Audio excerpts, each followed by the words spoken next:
For most people, they probably never heard of Louis Shelton.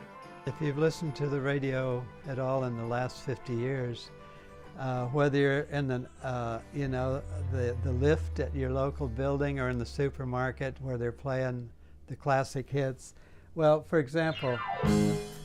But you've definitely heard his licks.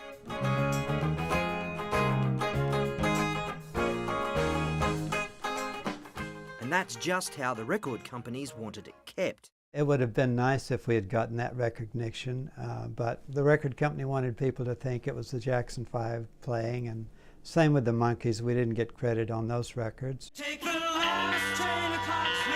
Now I must hang up the phone. Louis Shelton may just be the most low-key musician in the world, because from these fingers have sprung some of pop's biggest hits, including the Monkees' first #1 song, Last Train to Clarksville. And the Jackson 5's hit, I Want You Back.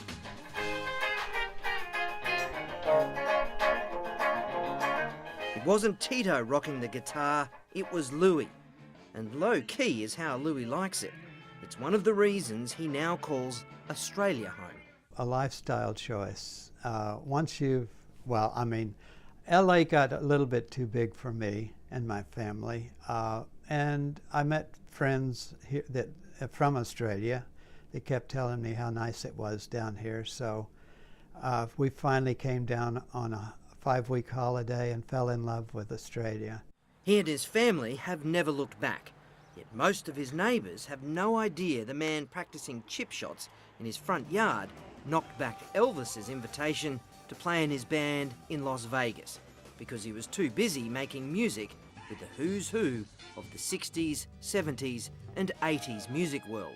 Like I say about Elvis, if he had played golf, he'd probably still be alive today because it would have gotten him out of that thing that they got locked into where they're just so into this, stardom and all of that crap that goes on. It all started when Louis was 9 years old and his sister bought him a guitar.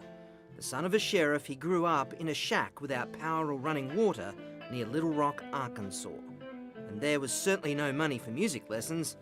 Louis didn't need them. For me, guitar came so easy, so I know it's a natural God-given talent, because if I hear something on a record, and that's how I learn how to play, is off the radio and records. Oh yes, self-taught.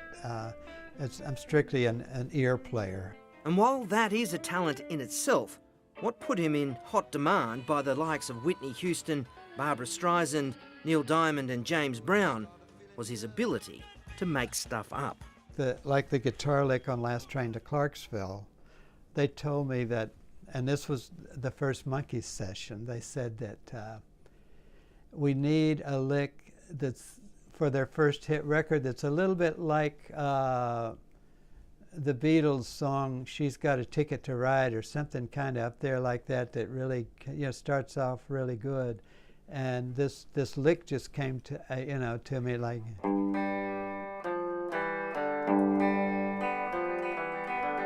And although he didn't get credit for that song, he does get royalties. And as you can see from his walls, he has got credit on plenty of other songs, like Lionel Richie's Hello.